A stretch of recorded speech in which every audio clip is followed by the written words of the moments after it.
I'm Éliane Ubalijoro. I'm a professor of practice at the Institute for the Study of International Development here at McGill. And I was a panelist tonight at this panel on the role of African women in the future of Africa. I'm passionate about innovation. I'm passionate about all the ways innovation can help development move forward. I'm passionate about all of the ways we can transform poverty into prosperity. And I'm passionate about all of the ways social innovation, scientific innovation, business innovation, technical innovation can work together to engage people from very different sectors to help that change happen.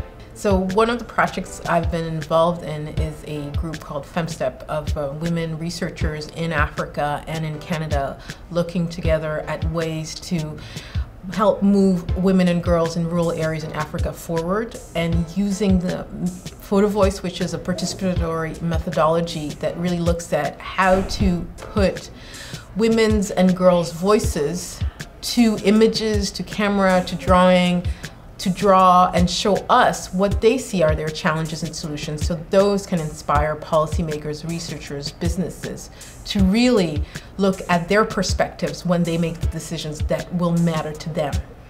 Another project that's very different that I've been involved in a project, a global health project, to find new medicines against parasitic diseases in Africa.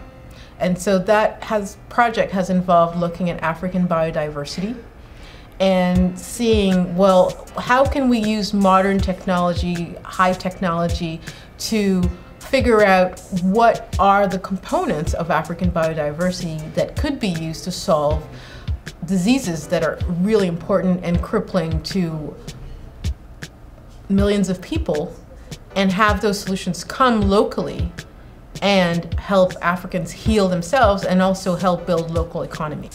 Well, one of the things that I'm really excited about is seeing more and more girls and women starting their own businesses, starting their own magazines, starting their own web networks, social networks, and really finding solutions to what they see as their problems. There's been a young woman in Rwanda, for example, started with her brother a job hunting website. And this is something she's been doing, moonlighting. She has a day job, but that's something she's focused on. There's a girl journal in Rwanda where girls will talk about what they see are their issues and how they're dealing with them. And it's creating a space for them to voice where they're going forward. I think I'm amazed at what is emerging in terms of women business owners in Africa, women's leadership in politics, that it's changing and growing. I'm excited about now we've had two recent Nobel laureates, and it's been interesting because we had Wangari Maathai, who had really moved forward in terms of the environmental issues and women's involvement in reforestation. And now we have two Liberians who were really critical in terms of bringing peace to Liberia and what that has brought forward. And tonight, one of my co-panelists was talking about a Nigerian woman, a billionaire who is worth a lot more than Oprah, and about more than $7 billion. And so the emergence of African women at all levels, we've talked about a 14-year-old girl in Zimbabwe who's taught herself her high school and primary school curriculum and just got admitted at University of Zimbabwe on a full scholarship. So my excitement is for women and girls at all levels of society and all of their ways they're forging forward and striving forward and bringing their dreams to reality. And I want to see more of it happening. What I'm excited about is being able to show other women, younger women, what's possible and to help them move forward in any way that I can to achieve their dreams. I see the struggles women facing is really owning their power, owning their feminine qualities as well as the masculine qualities that they have. So being able to bring together focus, determination, nurturing, capacity to listen, capacity to bring people together.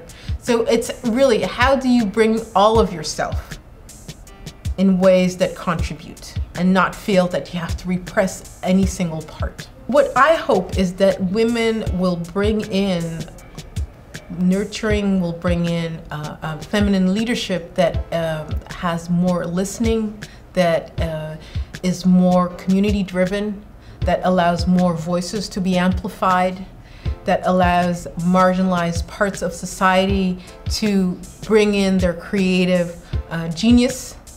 So really having wholeness come back to society and contribute in more effective ways to move all of us forward together. Focus on your dream, bring as much clarity as you can on the dream you have.